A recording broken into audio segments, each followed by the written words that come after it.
So I'm not entirely sure why we decided to do this, but we decided to do the Great Ocean Road in a Tesla. Now, if you have a Tesla, you'll understand that electric cars in Australia are not really a thing, and especially not on the Great Ocean Road. There's not very many chargers. Like, and when I say not very many, I mean like none at all. But anyway, we started the day, got some lunch. It was a Vegemite toasty. It was decadent.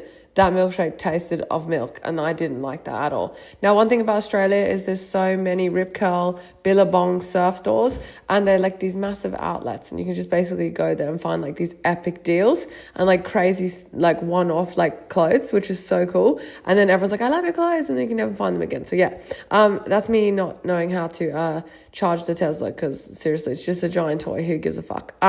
Anyway, so we kind of did like a whistle stop tour because it's actually kind of cold. I saw the sign, like, what the fuck, people just shooting up the walls.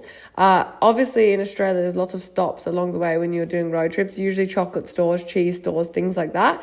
Honestly, I've forgotten how beautiful the Great Ocean Road is. Like, it really is so beautiful, but there's no fucking signal, and like there's like the odd little town, but basically there's nothing. And like, but honestly, it is worth doing. You do find some cool stuff along the way. I was starving, so we got some chips, but they weren't the best, and I was kind of grumpy about that. You just drive and you drive, which I love. And we finally saw a koala in the wild. I wanted to see a kangaroo in the wild, and I wanted to see a koala in the wild when I went back to Australia. I still never saw a kangaroo in the wild. I didn't see one the whole time I was in Australia. Only a koala. So that's a bit disappointing. 12 Apostles is dope. I mean, yeah, we kind of got there at a bit of an awkward time, so you couldn't really like see it that good.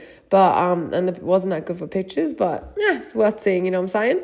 Again, trying to do the Tesla, we were putting it on charge, and it takes hours to charge. So we sat like there for like 3 hours. I saw cows, stopped because I wanted to get a picture of a kookaburra, but they were too far away and they kept running away.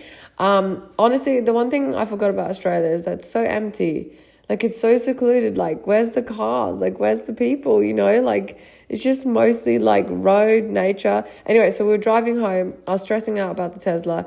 Everything was going wrong. It completely turned off. Look at this shit. It's the middle of the night.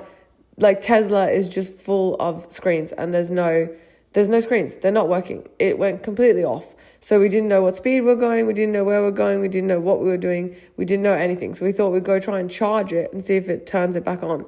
It did temporarily, but it still wasn't 100%.